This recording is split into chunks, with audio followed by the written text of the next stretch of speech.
राजस्थान की राजधानी जयपुर से करीब 120 किलोमीटर दूर एक छोटा सा गांव है ब्यावर।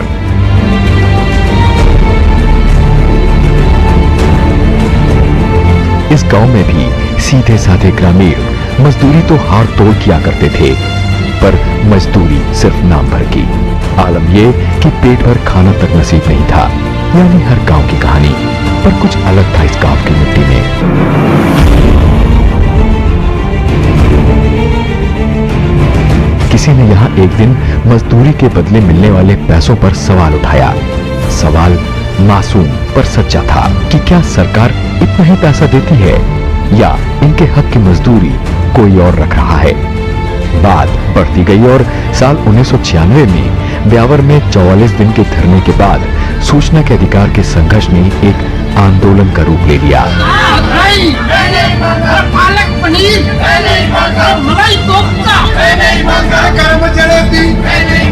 नारा था हमारा पैसा हमारा हिसाब, यानी आम जनता जान सके कि सरकारी धन कैसे, कितना और किन कामों में खर्च हो रहा था, ताकि भ्रष्टाचार पर अंकुश लग सके। धीरे धीरे आंदोलन ने राष्ट्रव्यापी रूप ले लिया। इसकी महत्ता और जनभावना को संसद ने भी बखूबी समझा और 15 जून 2005 को सूचना का अधिकार अधिनियम पारित हुआ। ये अधिनियम 12 अक्टूबर 2005 को लागू कर दिया गया। मूलतः सूचना का अधिकार विधेयक दिसंबर 2004 में लोकसभा में पेश किया गया था। इन शॉर्ट इसे आरटीआई एक्ट कहा जाता है। इसका उद्देश्य सार्वजनिक प्राधिकरणों के कामकाज में पारदर्शिता लाना था, भ्रष्टाचार पर अंकुश लगाना था और सरकारी तंत्र को नागरिकों के प्रति जवाबदेह बनाना था। आरटीआई अधिनियम के मुताबिक नागरिकों के अनुरोध पर सरकारी अधिकारियों को जानकारी, सर्टिफाइड डॉक्यूमेंट्स देने जरूरी हैं। बेवजह सूचना न देने पर शिकायतों से निपटारे के लिए एक 2 स्तरीय अपील तंत्र भी बनाया गया है।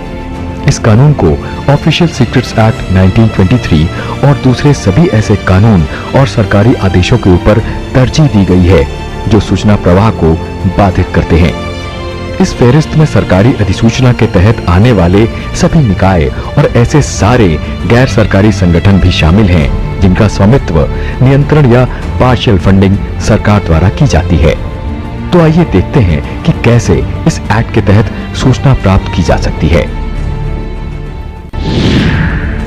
किसी भी लोक प्राधिकरण, सरकारी संगठन, सरकारी सहायता प्राप्त गैर सरकारी संगठनों से सूचना प्राप्त कर सकते हैं। आवेदन हाथों से लिखा हुआ या टाइप किया होना चाहिए। आवेदन प्रपत्र भारत विकास पोर्टल से भी डाउनलोड किए जा सकते हैं। आवेदन अंग्रेजी, हिंदी या अन्य प्रादेशिक भाषाओं में होने चाहिए। अनुसूचित जाति, अनुसूचित जनजाति और गरीबी रेखा से नीचे रहने वाले नागरिकों के लिए फीस माफ है, पर इस छूट के लिए अनुसूचित जाति, अनुसूचित जनजाति और बीपीएल प्रमाण पत्र की फोटोकॉपी जमा करनी होती है। आवेदन हाथों हाथ, डाक द्वारा या ईमेल के माध्यम से भी भेजा जा सकता है। फिलहाल ये तो रहा वो प्रोसेस जिससे आपको गुजरना पड़ेगा सूचना पाने के लिए। मैं तो समझता हूँ कि बहुत सफलतापूर्वक इसको कार्यान्वित किया गया है। सबसे बड़ी जीत हमारी ये भी रही कि सुप्रीम कोर्ट ने जजमेंट दिया कि सुप्रीम कोर्ट के चीफ जस्टिस का ऑफिस भी राइट टू इंफॉर्मेशन एक्ट के अंतर्गत आता है। हम लोग बहुत दिनों से कोशिश कर रहे थे और जो एक्टिविस्ट हैं वो चाहते थे कि सभी पब्लिक ऑफिसेज आएँ। इस एक्ट के द्वारा पारदर्शिता भी बहुत आई है, ट्रांसपेरेंसी बहुत आई है, क्योंकि हर एक सरकारी अधिकारी अब ये जानता है कि जो भी नोटिंग कर रहा है फाइल में, वो एक्ट के अंतर्गत कभी भी मंगवाई जा सकती है फाइल और उसका अवलोकन हो सकता है। 2019 में संसद के मॉनसून सेशन में इस एक्ट में कुछ अमेंडमेंट्स किए गए। इनके तहत केंद्र और राज्य के मुख्य सूचना आयुक्त और सूचना आयुक्तों, उनके वेतन, भत्ते और सेवा शर्तें केंद्र सरकार निर्धारित करेगी। आरटीआई की संख्या को कम करने के लिए सरकारी विभागों द्वारा अधिकतम जानकारी का प्रसार किया जाएगा। सरकार के मुताबिक सन 2005 के मूल आरटीआई अधिनियम में सूचना आयोगों के संबंध में नियम बनाने की पावर सेंटर, स्टेट या कॉन्करेंट लिस्ट के दायरे में नहीं थी। इसलिए ये दायित्व अब केंद्र सरकार का है।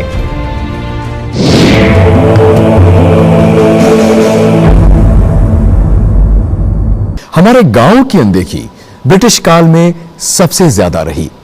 नतीजतन हमारा ग्रामीण क्षेत्र हमें अन्न मुहैया कराने के बावजूद पिछड़ता चला गया। आजाद भारत में भी कई योजनाएं लाई गईं इस क्षेत्र को संजीवनी देने के लिए, पर इन योजनाओं का सीमित असर रहा। और करेले में नीम का काम किया। ग्रामीण भारत में किसी भी तरह के सामाजिक सुरक्षा तंत्र की गैर मौजूदगी ने, इसलिए यह समझ बनी कि ग्रामीण क्षेत्रों में मौजूद हर घर से एक व्यक्ति को न्यूनतम रोजगार सुनिश्चित किया जाना चाहिए। फिर तय हुआ कि इसके लिए कानून लाया जाए जो हर साल कम से कम 100 दिनों के रोजगार के लिए कानूनी गारंटी दे। इस नेक इरादे से संसद में राष्ट्रीय ग्रामीण रोजगार गारंटी विधेयक पेश किया गया। 25 अगस्त 2005 को दोनों सदनों में पास होने के बाद इसे फरवरी 2006 में लागू कर दिया गया। आपको बता दें कि मनरेगा को शुरू में राष्ट्रीय ग्रामीण रोजगार गारंटी अधिनियम 2005 के नाम से जाना जाता था। 2 फरवरी को इसे 200 चयनित पिछले जिलों में लागू किया गया। 1 अप्रैल 2007 से 130 जिलों तक इसका विस्तार किया गया। 1 अप्रैल 2008 के बाद 285 जिलों को भी कवर कर लिया गया। National rural employment guarantee amendment act 2009 के बाद उसी बरस 2 अक्टूबर को इसका नाम बदलकर मनरेगा कर दिया गया। हम आज इसे इसी नाम से जानते हैं। आज ये योजना 100% शहरी आबादी वाले जिलों को छोड़कर देश के सभी जिलों में लागू है।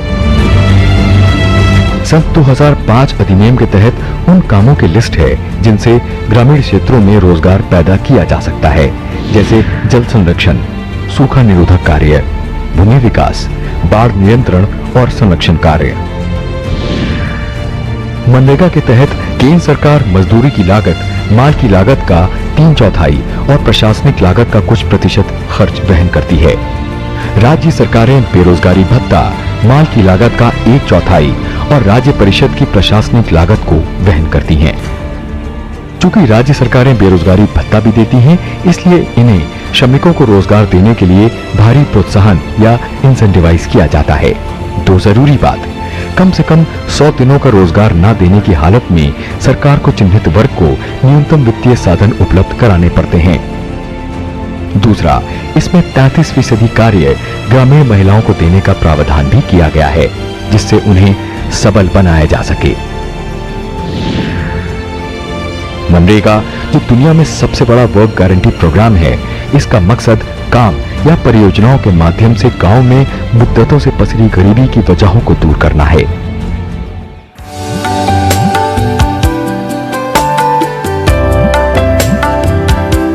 मनरेगा कृषि आधारित पहलों में अभी तक सबसे कामयाब रही है। पहली बार इसने ग्रामीण परिवारों के वयस्क सदस्यों को रोजगार का कानूनी अधिकार दिया है। कम से कम 1/3 लाभार्थी महिलाओं का होना तय किया है।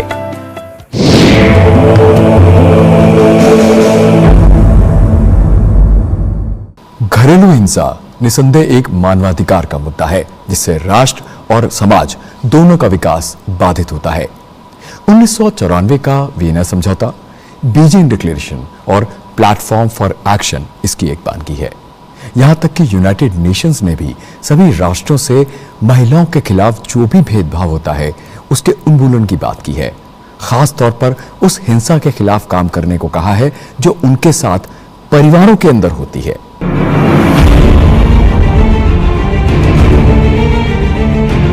माना जाता है कि घरेलू हिंसा का दायरा बड़ा है, लेकिन यह सार्वजनिक रूप से काफी हद तक अदृश्य बनी रहती है। वर्तमान में अगर एक महिला को उसके पति या उसके रिश्तेदारों द्वारा क्रूरता का सामना करना पड़ता है तो उसके पास आईपीसी की धारा 498A के तहत केस दर्ज कराने का रास्ता है। पर जानकारों की माने तो इस समस्या को सिविल कानून ने पूरी तरह से एड्रेस नहीं किया था।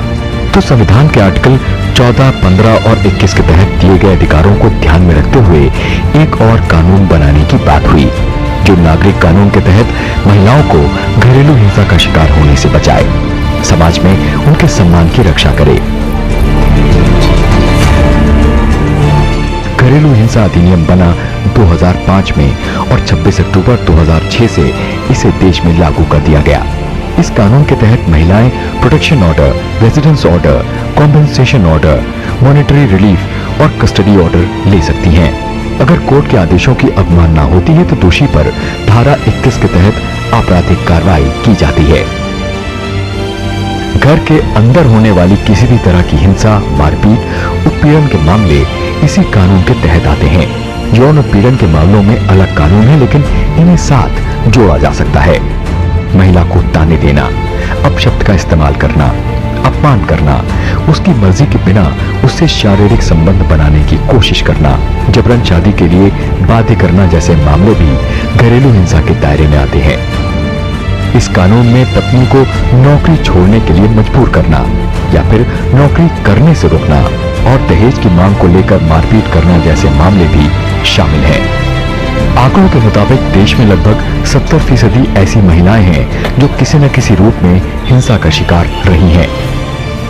ये कानून भारत का पहला ऐसा कानून है जो महिलाओं को अपने घर में रहने का कानूनी अधिकार देता है।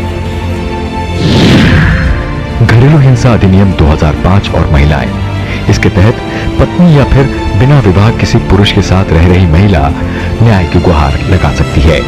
कोई भी पीड़ित महिला अदालत में जज के समक्ष स्वयं या वकील के माध्यम से न्याय की गुहार लगा सकती है। पीड़ित महिला संस्था या संरक्षण अधिकारी के माध्यम से प्रोटेक्टिव ऑर्डर ले सकती है।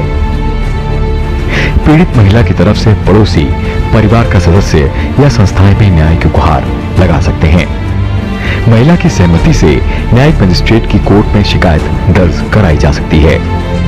इस कानून का उल्लंघन होने पर जेल और जुर्माना दोनों हो सकते हैं। सरकार मानती है कि महिलाओं और बच्चों के खिलाफ अपराध की घटनाओं को तब तक नहीं रोका जा सकता जब तक कि लोगों की मानसिकता में सकारात्मक बदलाव नहीं आते। साथ ही डोमेस्टिक वायलेंस एक्ट 2000 का फायदा आम पीड़ित महिलाओं तक पहुंचे, इसके लिए सरकार नियमित रूप से जागरूकता और प्रचार अभियान चलाती है, जिसमें workshops, fairs, cultural programmes, seminars, training programmes वगैरह शामिल हैं।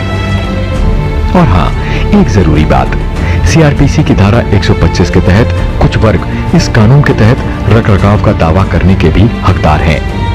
इसमें पत्नी और नाबालिग बच्चे शामिल हैं, फिर चाहे वो वैध हो या नाजायज हो, शारीरिक या मानसिक रूप से अपंग क्यों ना हो। यह कानून देश के सभी धर्म की महिलाओं को समान रूप से संरक्षण देता है। महिला और विकास मंत्रालय राज्यों और संघ शासित क्षेत्रों के साथ अधिनियम के कार्यान्वयन या इम्प्लीमेंटेशन की तय समयावधि पर समीक्षा भी करता है। बीते वर्षों में भारत सरकार ने महिलाओं की सुरक्षा बढ़ाने के लिए निर्भया फंड फ्रेमवर्क के तहत फंड्स का एक नॉन लैप्सेबल कॉर्पस बनाया है। हिंसा प्रभावित महिलाओं के लिए वन स्टॉप सेंटर्स, महिला हेल्पलाइन और महिला पुलिस वॉलंटियर्स जैसी योजनाएं भी लागू की गई हैं।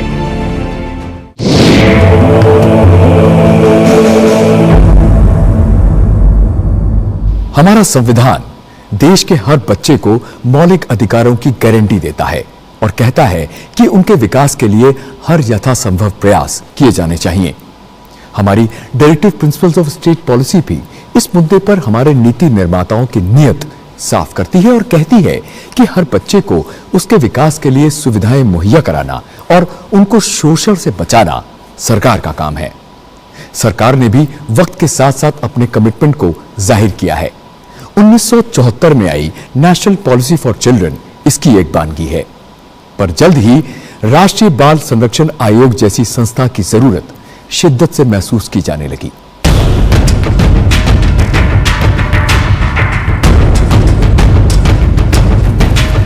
भारत ने 1990 में यूएन जनरल असेंबली के उस शिखर सम्मेलन में भी भाग लिया था जिसमें बच्चों की जीवन रक्षा, संरक्षण और विकास पर खास जोर दिया गया था। भारत ने 11 दिसंबर 1992 में convention on the rights of child के कन्वेंशन में भी भाग लिया था। उसके प्रस्तावों पर हस्ताक्षर भी किए थे।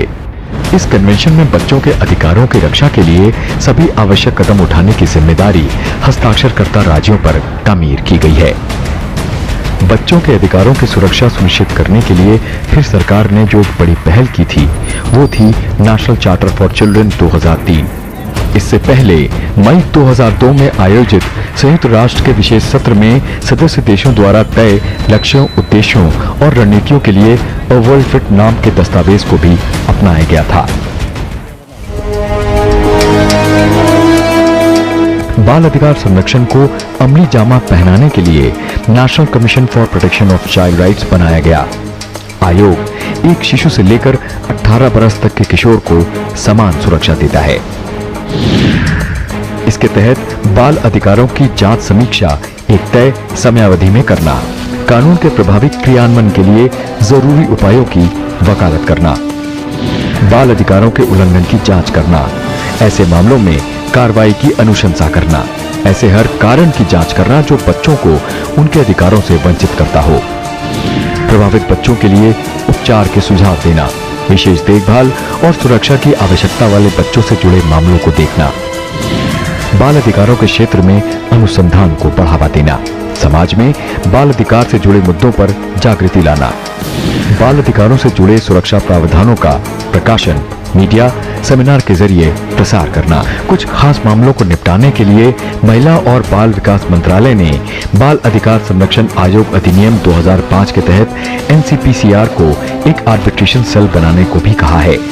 आमतौर पर देखा गया है कि पति पत्नी के रिश्तों में खटास आने पर उसका सीधा असर बच्चों पर पड़ता है।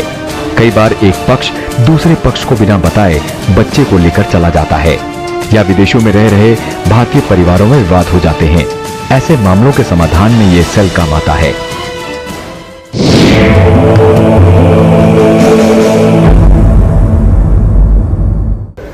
हमारे देश में बाल विवाह एक गंभीर समस्या है, जिसके चलते बहुत से बच्चे शिक्षा और स्वास्थ्य के मूल अधिकार से वंचित रह जाते हैं। पर इसका सबसे खराब असर पड़ता है लड़कियों पर, जो हिंसा और शोषण का शिकार बनती हैं। आजादी से पहले इस मुद्दे पर सबसे पहले कानून बना 1929 में, जिसे आज हम और आप शारदा एक्ट के नाम से जानते हैं। शारदा एक्ट का जोर मुख्य रूप से बाल विवाह को प्रतिबंधित कर उसे रोकना था। इसके तहत 15 बरस से कम उम्र की लड़की और 18 बरस से कम उम्र के लड़के की शादी कानूनन निषेध थी। 1978 में एक्ट में संशोधन कर शादी की न्यूनतम आयु लड़कियों के मामले में 15 से 18 बरस और लड़कों के मामले में 18 से 21 बरस कर दी गई। पर बात बनी नहीं। कानून होने के बावजूद बाल विवाह होते रहे। क्यों होते रहे? क्योंकि पारंपरिक रूप से समाज एक बालिका को पराया धन मानता है। माता पिता और समुदाय की भ्रांति कि बाल विवाह में दहेज कम लगता है। हालांकि दहेज निषेध अधिनियम 1961 के तहत दहेज लेना और देना दोनों अपराध है। कई अभिभावकों का ये मानना कि उनके बच्चे उनकी पसंद का साथी स्वीकार करें, ये मानना कि इससे यौन हिंसा से बालिकाओं की सुरक्षा होती है। ये धारणा कि बाल विवाह लड़कियों के लिए अवांछित आकर्षण और संकीर्णता के खिलाफ एक सुरक्षा है। ये मानना कि इससे बालिका को सामाजिक और आर्थिक रूप से सुरक्षा मिलती है। इसके अलावा बाल विवाह के अंजामों को लेकर जागरूकता की कमी, कानून का खराब कार्यान्वयन और सरकारी इच्छा शक्ति का अभाव। बाल विवाह निरोधक अधिनियम 1929 में पसरी कमियां, कानून के तहत निर्धारित प्रक्रियाओं का बोझिल होना। इसमें एम्पावरमेंट ऐसे है कि जैसे एक औरत है, ये बच्चा है, महिला है, बच्चा है, उसके तो she can't even think, she doesn't even know what is her future or what she can, what her life will be. She's just यहाँ से खोला और वहाँ बांध दी जाके। तो ये तो नहीं हो सकता ना। वो बच्चा वो तो अपना सोच ही नहीं सकता, कोई और सोच रहा है उसके लिए और उसकी लाइफ को रेगुलेट कर रहे हैं। वो रेगुलेट कर रहे हैं जैसे कि भेड़ बकरी होती है। तो ये खत्म है। केंद्र सरकार ने बाल विवाह को रोकने के लिए बाल विवाह निरोधक अधिनियम 1929 को निरस्त कर दिया और उसकी जगह बाल विवाह प्रतिषेध अधिनियम 2006 लाया गया। ये एक्ट नवंबर 2007 में लागू हुआ। इस अधिनियम के तहत 21 साल से कम उम्र के पुरुषों और 18 साल से कम उम्र की बालिकाओं के विवाह को बाल विवाह माना गया है। ये एक्ट बाल विवाह को रद्द करने का भी प्रावधान करता है। एक परित्यक्ता को पति से रखरखाव और निवास का अधिकार देता है यदि पति बालिग है। धारा 11 के तहत बाल विवाह करने वालों को अनुमति देने और बढ़ावा देने वालों के लिए सजा का प्रावधान है। ये अधिनियम बाल विवाह से पैदा हुए सभी बच्चों को कानूनी दर्जा देता है और उनके रखरखाव का प्रावधान करता है। एक जरूरी बात, एक महिला को इस अधिनियम के तहत कैद नहीं किया जा सकता है और जानकारों के मुताबिक इस एक्ट में किसी एक पार्टी के कोर्ट में जाने से विवाह अमान्य घोषित किया जा सकता था, यानी ये एक विकल्प था। पर 26 अप्रैल 2017 को prohibition of child marriage Karnataka amendment act 2016 पारित किया गया, जिसमें बाल विवाह को शून्य या शुरू से ही कानूनी रूप से अमान्य घोषित कर दिया गया। इस तरह कर्नाटका देश का पहला ऐसा राज्य बन गया जहां बाल विवाह पूरी तरह प्रतिबंधित हो गया।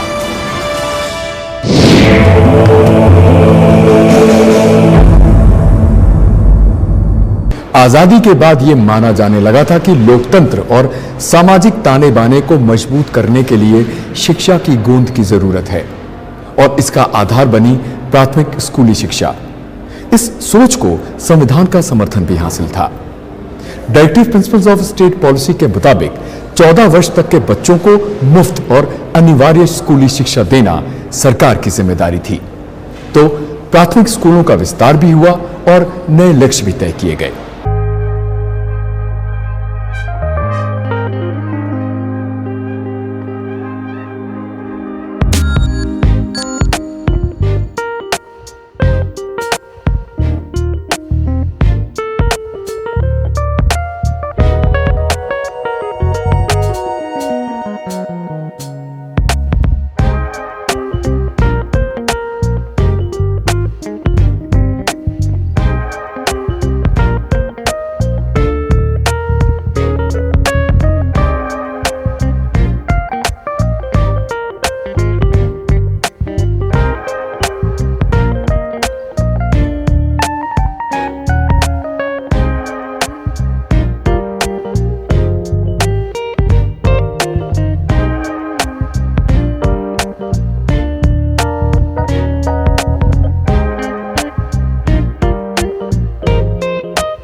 ये अधिनियम 1 अप्रैल 2010 से लागू हुआ। इस कानून के माध्यम से ही भारत ने प्राथमिक शिक्षा की दिशा में एक बड़ा कदम उठाया। नई व्यवस्था के अंतर्गत अब अधिकार आधारित ढांचे को बनाना और लागू करना केंद्र और राज्य सरकारों की कानूनी बाध्यता बन गई थी। इस अधिनियम के प्रावधानों के तहत 6 से 14 बरस तक के हर बच्चे के लिए नजदीकी विद्यालय में मुफ्त आधारभूत शिक्षा अनिवार्य हो गई। आधारभूत शिक्षा के लिए कोई फीस नहीं। यदि कोई बच्चा किन्हीं कारणों से विद्यालय नहीं जा पाता है तो उसे उसकी उम्र के अनुसार उचित कक्षा में प्रवेश दिलवाया जाएगा। अगर जरूरी हुआ तो संबंधित सरकार और स्थानीय प्रशासन विद्यालय खोल भी सकते हैं। अगर किसी क्षेत्र में विद्यालय नहीं है तो वहां 3 वर्षों के भीतर उसका निर्माण करवाना होगा। इस अधिनियम को लागू करने की जिम्मेदारी केंद्र और राज्य सरकार दोनों की है। देखिए, शिक्षा में 3-4 प्रयास करने चाहिए। एक तो सबसे पहले प्रयास ये है कि बच्चे जाएं स्कूल। तो वो काफ़ी हद तक, अगर 95% स्टूडेंट्स बच्चे गांव-गांव में भी और शहर में भी जाने लगे हैं स्कूल, तो एक बड़ी उपलब्धि है।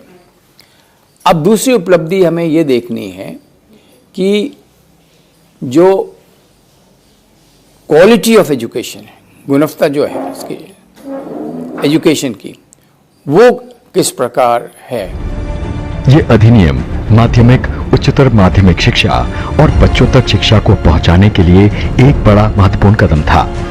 इसका लाभ श्रमिकों के बच्चे, बाल मजदूर, प्रवासी बच्चे, स्पेशल नीड चिल्ड्रन या फिर ऐसे बच्चे जो सामाजिक, सांस्कृतिक, आर्थिक, भौगोलिक, भाषाई या जेंडर इश्यूज की वजह से शिक्षा से वंचित रह गए थे, उनको मिलने की उम्मीद थी। तो इस दशक में आए सभी संशोधनों और कानूनों का जोर गुड गवर्नेंस, महिला एवं बाल विकास और शिक्षा पर था। यानी इनके बिना समाज और राष्ट्र का उत्थान संभव नहीं। तो फिलहाल इस एपिसोड में इतना ही। अब हमें दीजिए इजाजत, जल्द मिलेंगे एक नए एपिसोड के साथ। नमस्कार।